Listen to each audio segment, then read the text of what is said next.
올해는 5번째 계명으로 내 부모를 공경하라 이 말씀을 가지고 시간이 주어지는 시간까지 여러분들과 함께 은혜를 나누고자 합니다. 내 부모를 공경하라. 제가 일주일 동안 이 말씀을 묵상하고 또 설교 준비를 하면서 저 자신에게 굉장히 좀 어려운 주제였습니다. 왜냐하면 이 주제 앞에 아마 앉아있는 여러분들이 또 저를 비롯해서 아마 자유로울 사람은 아무도 없을 것 같아요. 이 부모님들만 생각하면 항상 죄인 같은 것이 저희들의 모습이 아닐까 생각해 봅니다. 어느 교회에 실제로 있었던 일이에요. 실제로 있었던 일인데 주일학교에서 시험을 봤어요. 시험을 봤는데 시험 문제가 10계명을 외워서 적는 거예요. 그래서 이제 초등학교 다니는 저학년 아이 하나가 1계명부터 10계명까지 이렇게 쓰는 거예요. 1계명, 2계명, 3계명. 그런데 5계명에 와갖고요. 공경이라고 하는 말이 좀 어려워요. 그렇죠? 애들이 공경이라고 하는 말을 잘 알지 못하잖아요. 저학년이니까. 그래서 이게 뭔가 갸우뚱하더니 선생님이 그걸 갖고 담임 목사님한테 갖고 왔는데 이 아이가 공경이라고 하는 말이 헷갈리니까 거기다 뭐라고 썼냐면 내 부모를 공격하라. 이렇게 썼어요. 내 부모를 공격하라. 우리가 요즘 부모들이 저희도 이제 세 자녀를 키웠습니다만은 자녀들이 수없이 공격을 할 때가 있습니다. 여러분 자녀들한테 공격을 받지 않고 살아가십니까? 아니면 여러분들이 또 부모를 공격하진 않았는가 한번 생각하는 그런 시간 되어지기를 원합니다. 이 5계명 속에 이 10계명 속에 5계명 특별히 효라고 하는 주제가 이렇게 담겨져 있는 것은 하나님께서 이스라엘 민족을 출애굽 430년 동안 그들을 출애굽시키시고 광야에 불러내셔서 모세를 통해서 하나님께서 10가지의 계명을 주시는데 거기에 중요한 주제 하나가 바로 효라고 하는 주제예요. 그런데 이 효라고 하는 주제를 하나님께서 주셨을 때는 굉장히 중요하기 때문에 효라고 하는 주제를 주신 거예요. 이미 말씀드린 대로 1계명서부터 4계명까지는 사람이 하나님을 어떻게 섬겨야 되는 것인가를 가르쳐주고 있어요. 1절 나후에 다른 신을 두지 않는 것이며 이상한 것들을 만들어서 절하지 않는 것이며 여호와 이름을 망령되이 일컬지 않는 것이며 안식일을 거룩하게 지키는 것이 하나님을 지키는 계명임의 방법인 것을 우리가 가르쳐줬어요. 그리고 5계명서부터 10계명까지는 뭐냐면 내가 내 이웃을 세상에 살아가면서 어떻게 사랑하며 살아야 되느냐, 실천하며 살아가야 되느냐. 그러면 첫째 하나님을 사랑하고 내 이웃을 사랑하는 것은 그 첫 번째 하나님이 주신 것이 5계명이 이웃사랑의 첫 번째 계명인데 부모를 공경하는 것이며 어머니 아버지를 공경하는 것이며 육체를 살인하지 않는 것이며 간음하지 않는 것이며 도둑질하지 않는 것이며 거짓말하지 않는 것이며 남의 것을 탐하지 않는 것이 바로 이웃을 사랑하는 실천에 대한 것을 이야기해주고 있는데 그러면 오늘 이 말씀을 통해서 하나님께서 모세를 불러내셔서 하나님 사랑에 대한 4계명을 맞춰놓으시고 이웃 사랑에 대한 첫 번째의 것을 말씀하시는데 그 첫 번째가 뭐냐면 바로 부모를 공경하는 거예요.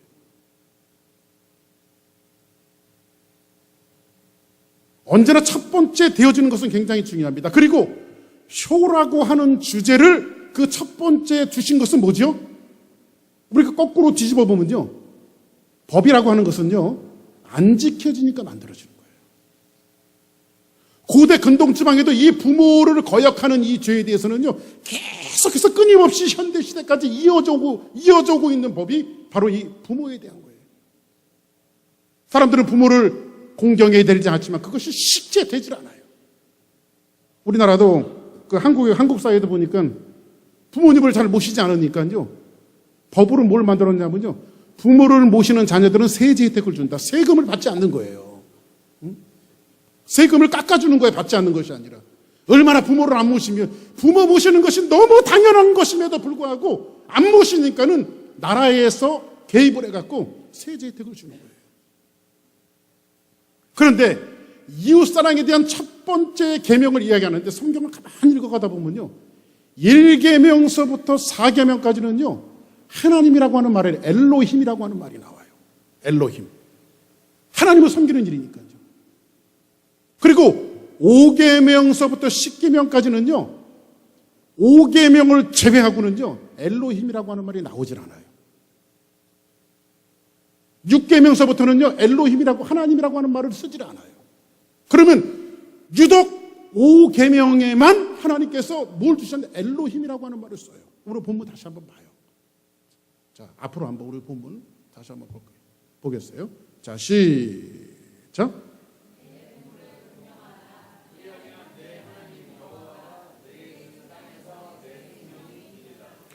여러분들이 다른 건 다 잊어버려도 이 한 가지를 성경의 맥락을 잊어버리지 않기를 원해요. 자, 1계명서부터 4계명까지 하나님 사랑이죠. 어떻게 하나님을 섬겨야 되는지. 그렇죠? 그리고 5계명서부터 10계명까지는 뭐죠?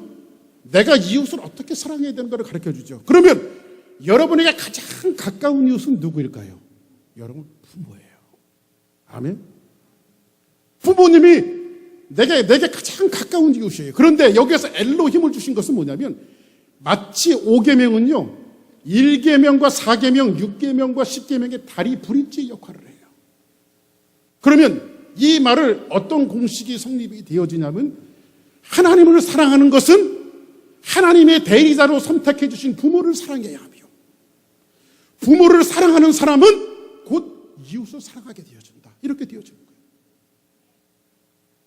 그리고 이 5계명의 엘로힘이라고 하는 말을 집어넣으신 것은 뭐냐면 하나님을 사랑하는 것만큼 부모를 사랑하고 공경해야 된다라고 하는 사실을 이 말씀을 통해서 우리에게 해주기를 원하시는 거예요. 우리가 입으로는 하나님을 사랑하면서 부모를 거역한다면 그것은 하나님의 사랑을 실천하는 사람이 아니에요.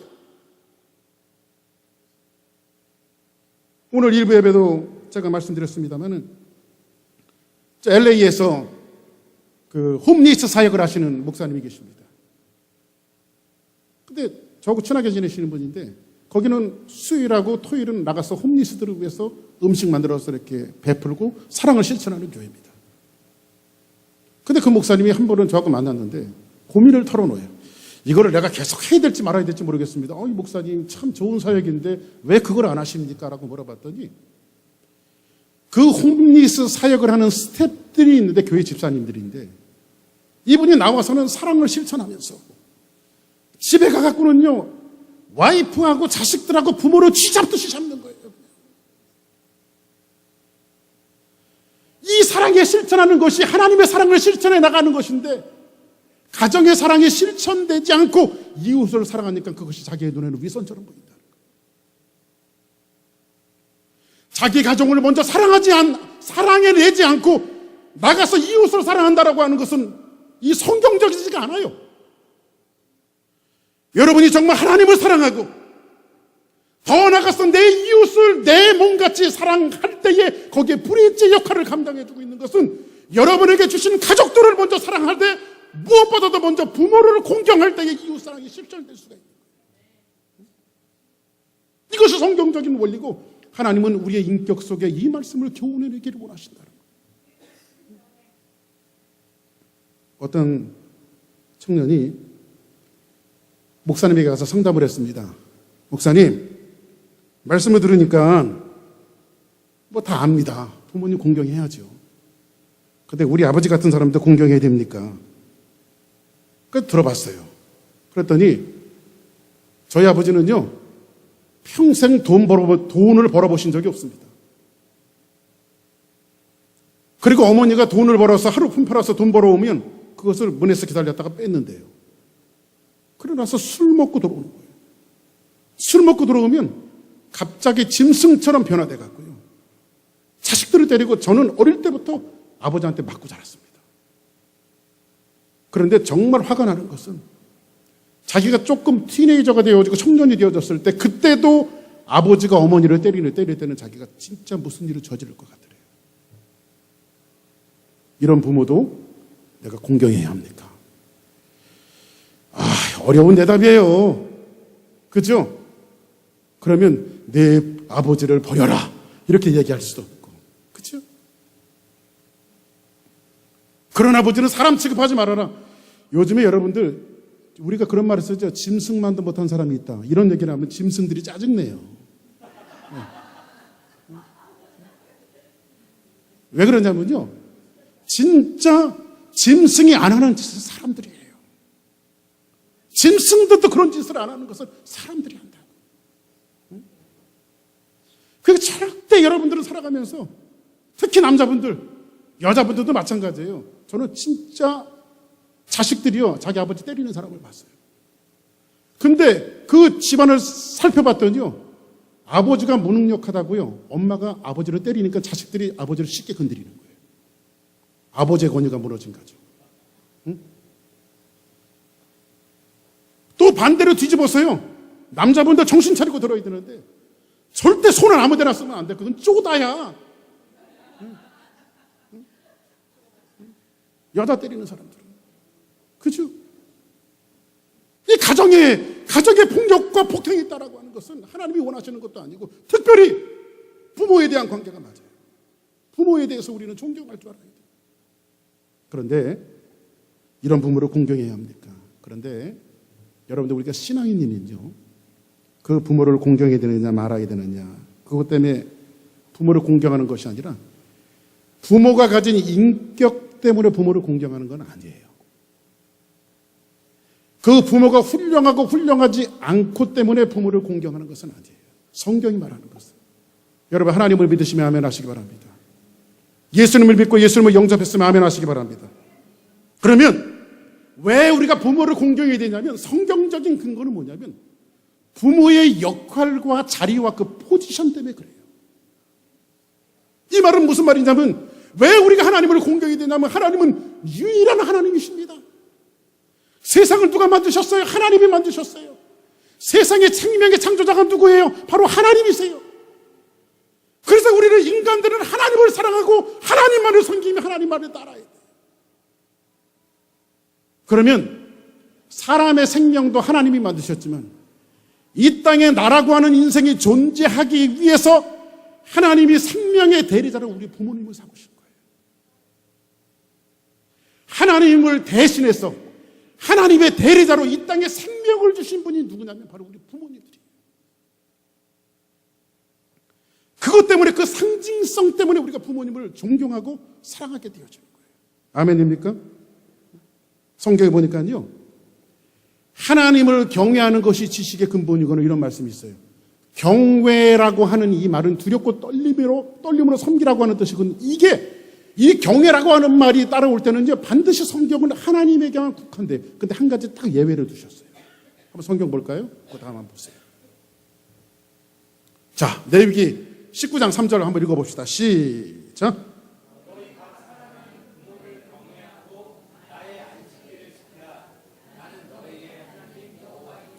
너희 각 사람은 부모를 뭐하고? 경외하고. 하나님을 경외한다라고, 이 경외라고 하는 것을 어디에다가 유일하게 성경을 갖다 붙였냐면 부모에게 갖다 붙였어요. 부모님에게. 하나님에게만 쓸 수 있는 용어를 부모에게 갖다 붙였어요. 엘로힘이라고 하는 말이 사람을 사랑하는 말에는 없는데 유일하게 부모를 공경하라고 하는 5계명에 갖다 주신 것은 뭐냐면, 왜 하나님을 경외하는 것만큼 우리가 부모를 경외해야 된다는 거예요. 그래서 그런 말이 있어요. 부모는 하나님의 그림자다.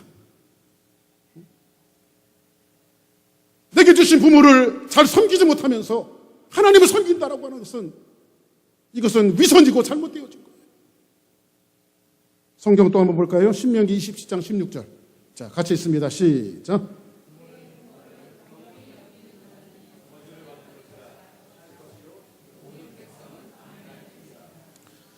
그 부모를 경휼히 여기는 자는 저주를 받을 것이요, 모든 백성은 아멘할지어다. 성경 그렇게 말하고 있어요. 여러분들 보세요.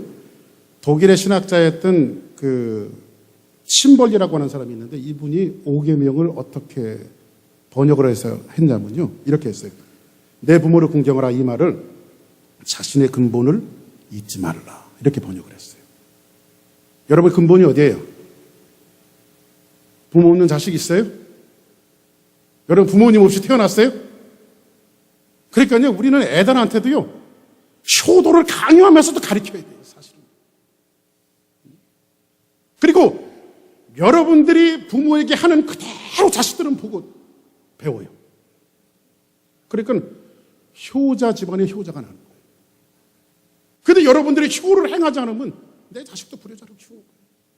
자기는 효도 안 하면서 너는 이 다음에 가서 효자 되라. 이러면 좀 곤란하지 그거는. 그죠? 그러니까 하나님은 부모를 통해서 이 땅에 우리의 생명을 주신 거예요. 그래서 바울은요, 에베소서 6장 1절에 보니까 그 유명한 말씀을 하죠. 한번 볼까요? 시작.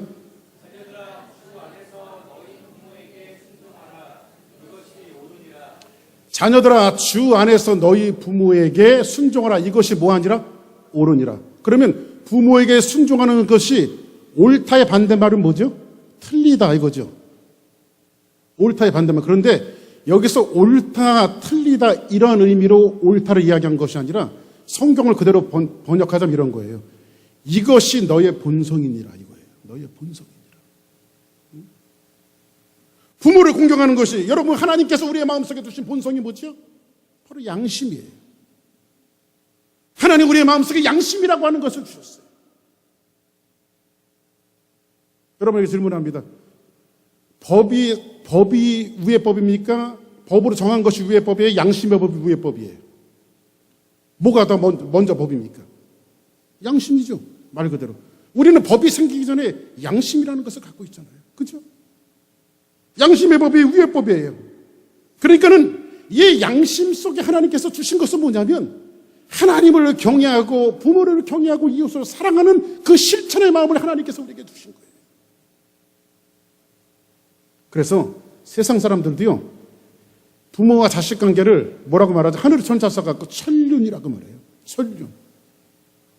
이 천륜은 뭐예요? 하나님이 본성적으로 정해놓으신 관계라는 거예요.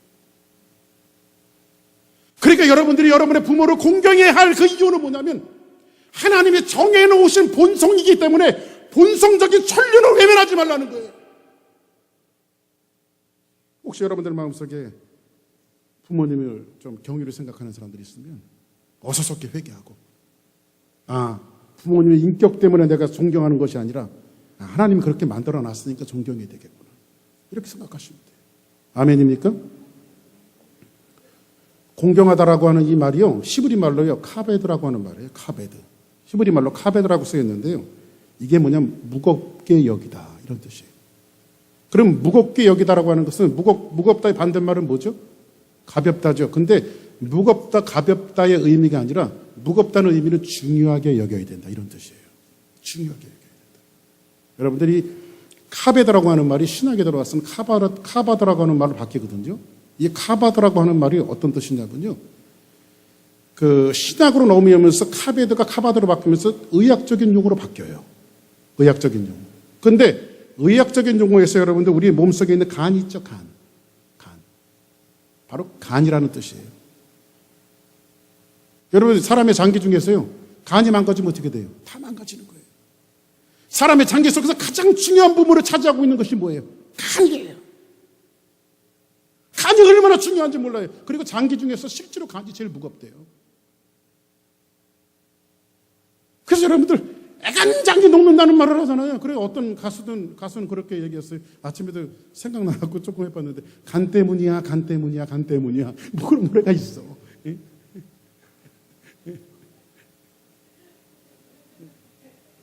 자, 옛날에는요, 부모 공경이요, 중요하게 생각해야 되는 것은 뭐냐면 이 부모 공경이 망가지기 시작하면 삶이 메스답되기 시작해요. 요즘에는 그 노후 대책이라는 걸 하죠. 노후 대책. 그래서 사회복지가 잘 돼 있어요. 그리고 노인분들이 기본적으로 선진국 문화면 기본적으로 살아갈 수 있는 방법들을 제시해줘요. 그런데 옛날에는 노후 대책이, 근동지방에는 노후 대책이 있을까요, 없을까요? 노후 대책이 없죠. 그죠? 노후 대책이 없죠. 그냥 노후 대책이라는 것이 노인들이 되어지면 뒷방으로 물러나고 젊은 사람들이 부모를 공양해야 돼요. 그렇게 살 수가 있어요. 그러면 부모를 공경하는 것은 그래 오늘 목사님 말씀드리니까 마음을 좀 써드려야지. 마음만 갖고 안 돼. 그게 한번 따라합시다. 마음만 갖고는 안 되고 돈 갖고 된다. 성경 볼까요? 한번 보겠습니다. 그거 한번 보세요. 에스겔서 22장 7절 봅시다. 시작.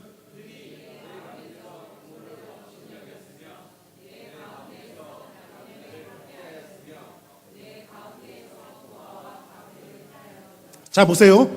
그들이 내 가운데서 누구를? 부모를 업신여겼으며. 그리고 그 다음에 세 부류의 사람이 나와요. 내 가운데에서 누가 나와요? 첫 번째, 나그네가 나와요.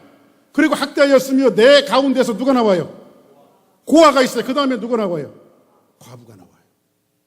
그러면 이스라엘 민족 가운데 이스라엘 민족뿐만 아니라 고대 근동 지방에는요, 사회적인 약자들이 있어요. 사회적인 약자들이 누구냐면 바로 고아와 과부와 나그네예요. 그래서 이스라엘 민족은요, 곡식을 걷어도 다 걷지 못하게 했어요. 퀴티는 내버려둬야지. 왜냐하면 그 몫은 누구의 것이냐면 고아와 과부와 나그네의 것이었어요. 6년 동안 경작하고 그들이 땅의 소산을 다 먹었어도요, 7년째 자유롭게 자라나는 양식들이 있었는데, 곡식들이 있었는데 그 곡식은 거두지 못하게 했어요. 왜 거두지 못하냐면 이 사회적인 약자에게 배려하시는 하나님의 말씀이 성경 속에 담겨져 있어요. 그러면 고아, 과부, 나그네는요, 누가 경제적으로 도와주지 못하면 이 사람들은 살아갈 수 있는 방법조차가 없어요. 조차가. 그죠? 요즘에는요, 이렇게 다리에다가 이렇게 펴놓으면 동전이라도 주지. 옛날에는 그런 게 없었다니까요. 근데 고아, 과부, 나그네의 동등선상에 누구를 올려놨어요? 부모를 올려놨어요. 부모. 그럼 부모는 뭐예요? 부모는 사회적인 약자라는 거예요. 노인이 되어지면 경제적인 모든 것들을 잃어버리게 돼 있어요. 누가 봉양해주지 않으면 이분들이 살아갈 수 있는 근거가 없어요. 특히 이 시대는 노후 대책이나 사회복지 이런 것들이 만들어지지 않는 시대이기 때문에 노후 대책의 유일한 방법은 자녀들이 부모를 공경하는 거예요. 공경하는 거예요. 그러니까 부모를 공경하라 이 말은요, 마음 써드려라 이 말만 포함되어 있는 것이 아니라 경제적인 것들을 공급한다라고 하는 말씀이 쓰여져 있는 거예요. 아멘입니까? 응? 그러면 한번 성경 봅시다. 자, 잠언 23장 22절 시작. 너 낳은 아비에게 청종하고 내 늙은 어미를 경히 여기지 말라. 가볍게 여기지 말라는 거죠. 그 다음 볼까요? 시작.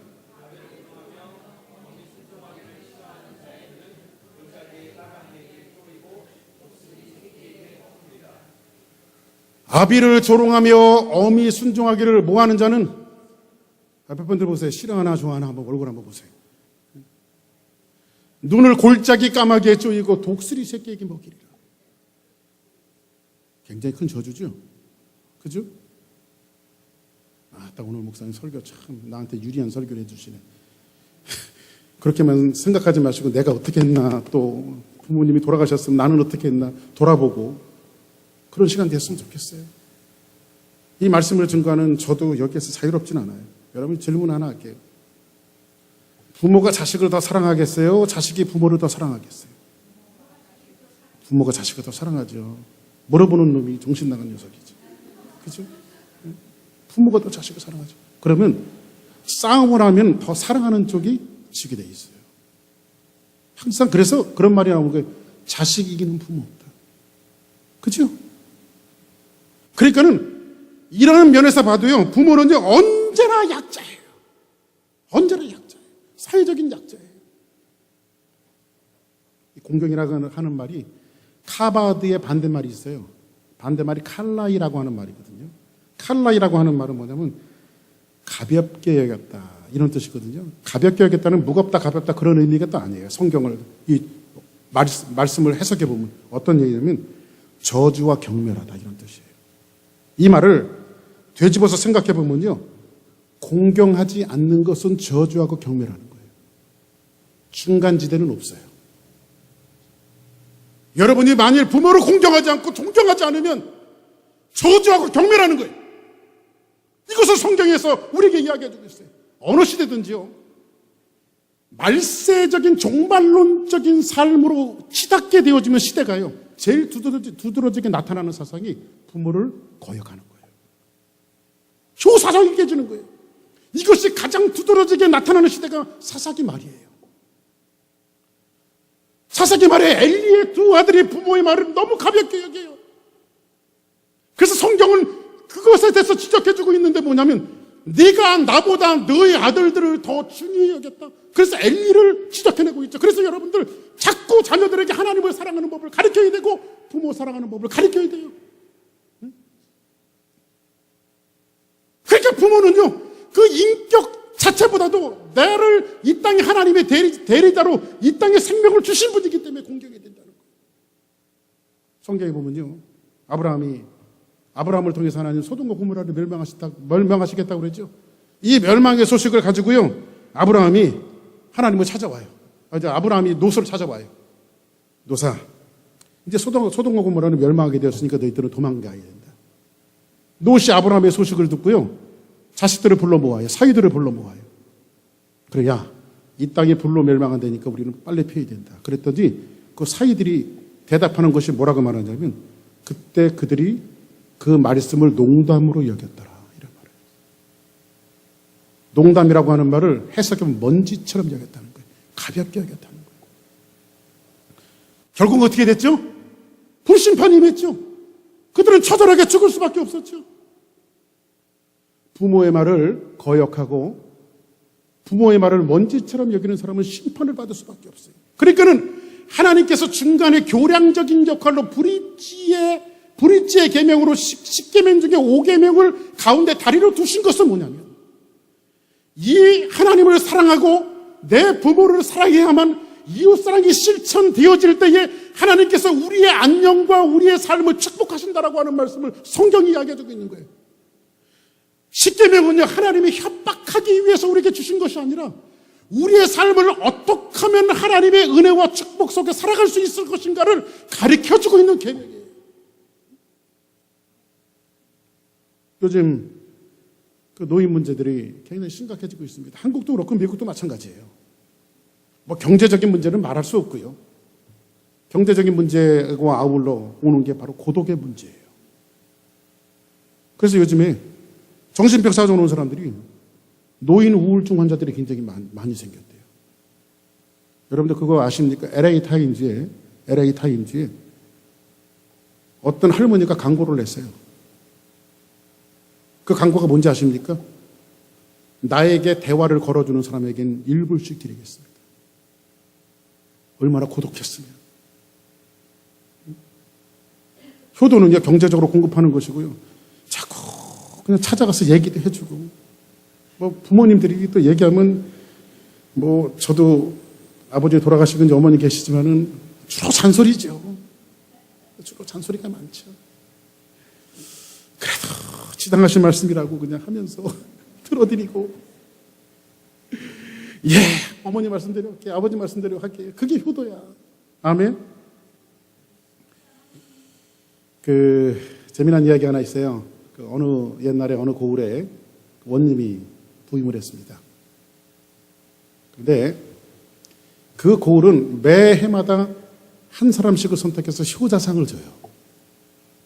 근데 원님이 아전들을 불러서, 야, 올해도 효자상을 줘야 되니까 후보들을 불러 모아라. 그랬더니 아전 하나가 딱 나서더니, 사또, 그런 거 볼 필요도 없습니다. 이 동네는 해마다 효자상을 받는 사람이 아주 고정되어 있습니다. 그 사람을 따라갈 효자가 없습니다. 도대체 누군데? 한번 불러. 그래서 그 사람에게, 너는 네 부모에게 어떻게 효도를 하느냐? 그랬더니 이 아들이 이야기하기를, 저는 한 10년 전에 어머니가 돌아가시고 아버지를 제가 극진히 섬기고 있습니다. 매일 아침이면 우리 자식들 다 깨워서 제 와이프하고 들어가서 문안 인사를 드리고, 매 끼마다 따뜻한 밥을 해드리고, 그리고 좋은 옷을 사서 입혀드렸고, 팔도 유람을 가지고 싶다면 돈을 모아서 아버지를 팔도 유람을 시켜드렸습니다. 효자야 아니에요? 효자지요. 그런 효자가 어디 있어요? 그런데 사또가 버럭 화를 내면서, 여봐라! 저놈을 당장 묶어갖고 곤장 10대를 때려라! 그러더래요. 그러니까 뭣도 모르고 맞은 거야. 그 곤장 10대를 맞고 집에 돌아가서 만신창이가 돼서 아들이 돌아오니까 아버지가 더 기가 막힌 거야. 야, 너 같은 효자를 어떻게 그렇게 사또가 때릴 수 있는데 도대체 네가 뭐라고 그랬길래, 응? 어떻게 했길래 사또가 너에게 곤장을 때리냐? 그랬더니 사또가 하는 말이, 이놈! 어머니가 돌아가신 지 10년이나 됐는데 새 장가를 안 보내드리고 응? 네가 그렇게 응? 했단 말이냐? 그랬더니 아버지가 그 얘기를 듣더니 고개를 끄덕하면서 이번에는 제대로 된 사또가 왔구나. 그러더라고요. 고독감의 문제예요. 그렇죠? 요즘엔 사회의 사람들이 외로워지고 있어요. 어떻게 부모에게 효도할 수 있을 것인가? 이 외로움에 대한 문제를 여러분들이 해결해야 돼요. 제가 드라마를 잘 안 봅니다만은 한번 저희 집사람하고 관심 가져서 봤던 드라마가 오래전에 했던 드라마인데 있었어요. 엄마라고 하는 드라마가 있었어요. 엄마. 거기 박영규 씨하고 차화연이라고 하는 배우가 나와서 하는데 엄마가 일찍 남편이 죽고 아이들을 3남매를 길러냈어요. 정신없이 살아왔죠. 옛날에 그 여자 혼자 아이들을 키운다는 것이 보통 힘든 게 아니다. 노점하면서 고생하면서 정신없이 살아왔는데 이제 살만하니까 이제 그림 같은 남자 박영규를 만난 거예요. 둘 다 싱글인데. 근데 자식들이 이미 나이가 먹었다는 이유로 무슨 엄마가 지금 결혼을 하자 이거지. 마다 그런 얘기들이에요. 그런데 거기에서 외로움을 겪고 있는 한 그 장면이 나오는데 저는 인상이 딱 남아요. 이 엄마도 어떻게 해야 되나 갈등을 하고 있어요. 그리고 내가 자식을 선택할 것이냐, 또 다른 사람을 선택할 것이냐. 근데 둘이 눈 오는 날 골목을 걸어가고 있는데 둘이 굉장히 친해졌어요. 그리고 저 남자라면 자기의 인생을 나머지를 맡기고 싶어요. 그런데 자식 때문에 걱정이에요. 갈등이에요. 그런데 골목을 걸어가면서 눈이 오는데 박영규는 앞을 걸어가고 뒤에서 손을 잡을까 말까 팔짱을 낄까 말까 하다가 용기를 내서 팔짱을 딱 껴요. 너무 그 장면이 아름다워. 하여튼 엄마라는 게 있어요. 그런 드라마가. 사랑하는 여러분, 고독감의 문제 굉장히 중요한 것 같아요. 지금 성경 한 번 더 보기를 원해요. 자, 골로새서 3장 20절 시작.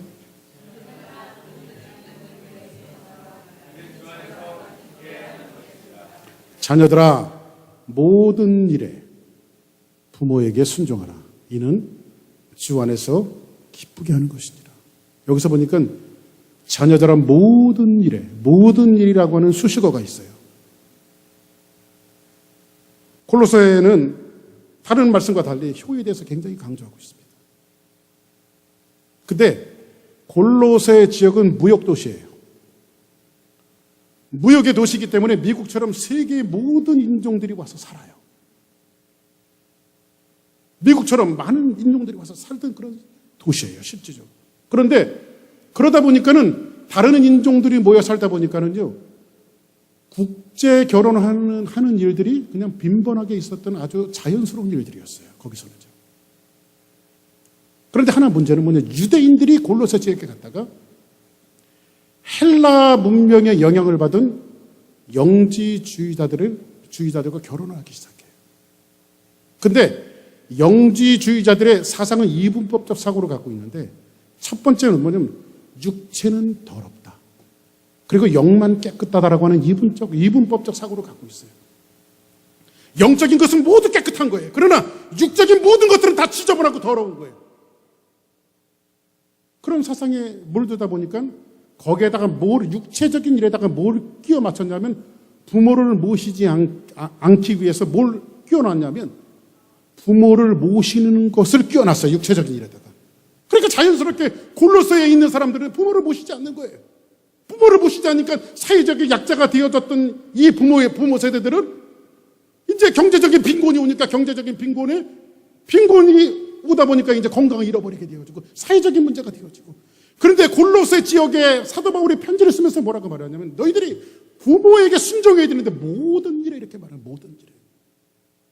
사랑하는 여러분, 부모를 순종하는 것은 모든 일에 그 어떤 토도 다룰 필요가 없어요. 여기에는요. 왜냐하면 하나님이 주신 천리적이고 인륜적인 것이기 때문에 그래요. 또한 이 부모를 공경하는 데는 효라고 하는 그림이 그려져 있어요. 여러분들 누가복음 15장에 보면 탕자의 비유를 아실 겁니다. 탕자가 자기에게 올 분깃을 아버지에게 띄워달라고 말합니다. 근데 유대법에는요, 아버지가 살아있을 때 상속을 해주든지 아니면 아버지가 돌아가셔서 그 재산을 물려받든지 이 두 가지가 돼 있지, 아버지가 갖고 있는 재산을 달라고 하는 것은 아버지 빨리 죽으라는 지독한 말이에요. 그 탕자가 이렇게 아버지의 분깃을 달라고 한 것은 아버지 죽으십시오, 이 소리가 똑같은 거예요. 그러면 성경은 신명기나 레위기에 보면 이제 폐역죄로 이야기해서요, 유대법은 폐역죄가 되는 사람은 돌로 쳐서 죽이게 돼 있어요. 근데 아버지가 분깃을 줘서 이 탕자가 나가서 허랑방탕하고 거짓골이 돼서 집에 돌아오잖아요. 근데 첫눈에 봐도, 아버지가 산과 가문데 첫눈에 봐도 자기 아들인 줄 알고요, 성경에 보니까 아버지가 뛰어나가는 장면이 있어요. 그리고 자식을 끌어안지요.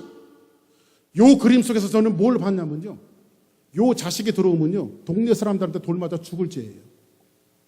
어떤 사람이 먼저 돌을 짚지 몰라요. 그런데 돌 맞아 죽을까봐 아버지가 나가서 그 아들을 끌어안는 거예요.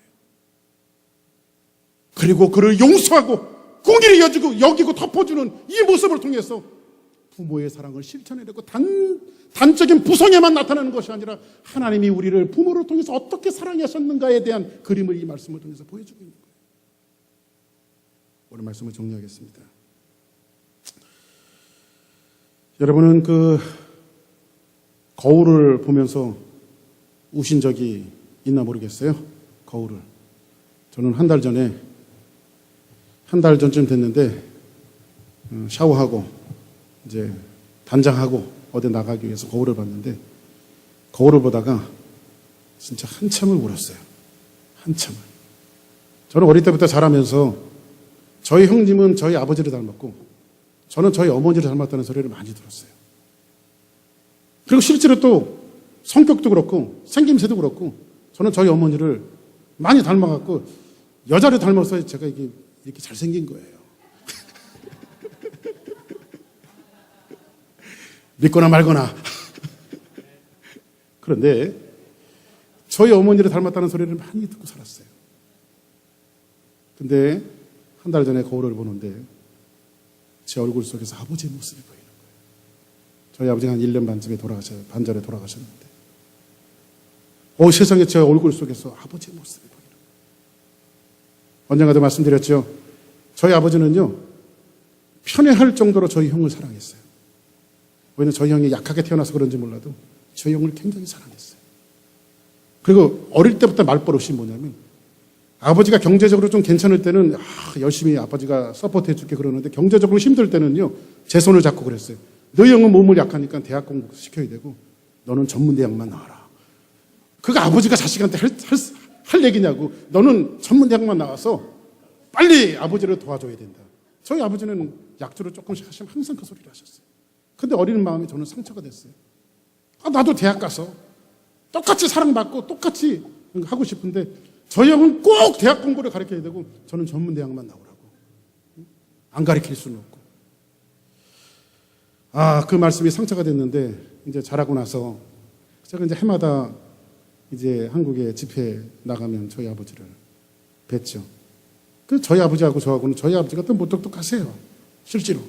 그리고 애정 표현과 이 스킨십 이런 것이 저희 아버지는 할 줄도 모르시고 못해요. 그런 거를. 잘.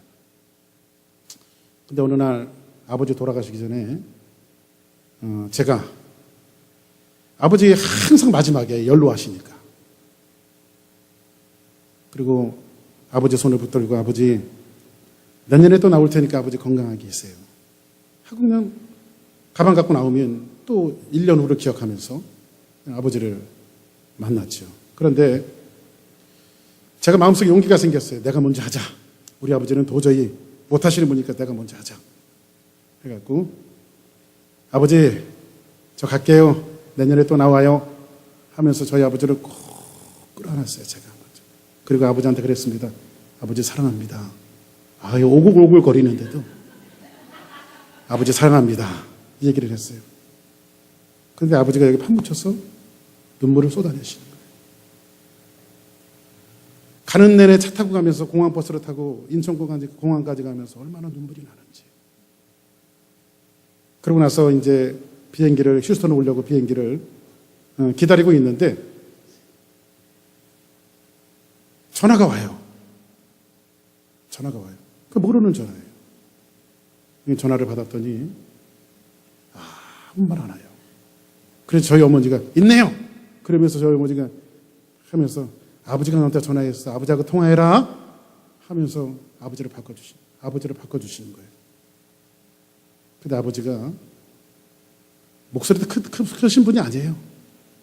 아버지가 저한테 딱 한마디 하시더라고요. 둘째야, 난 너한테 많이 미안하다. 네 마음속에 어릴 때 상처가 있는 거 내가 알아. 근데 아버지가 너한테 그렇게 얘기한 거 정말 미안하다. 공항까지 오는데도 울었는데요. 비행기 타고 오면서 계속 울었잖아요. 응? 부모는 그런 거예요. 부모님은 그런 분들이에요. 사랑하는 여러분, TV에서 취재를 하나 했어요. 길바닥으로 내몰린 노인들. 그래서 취재를 했는데, 아니 할아버지 자식이 없으세요? 그러니까 왜 자식이 없어요? 내가 자식이지. 근데 왜 길가에서 생활하세요? 자식이 누구예요? 그랬더니 한결같이 몇 번을 취재를 했는데도 자식의 신상을 밝히질 않아요. 왜냐하면 자식한테 누가 될까 봐. 그리고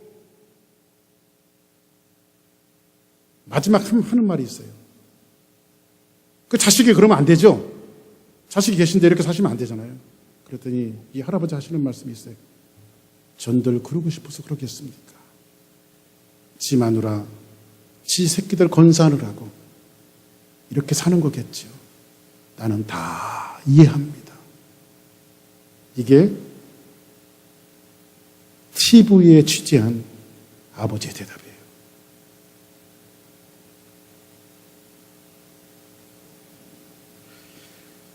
어버이날이 되어지면요, 한국에 5월 8일에 어버이날이잖아요.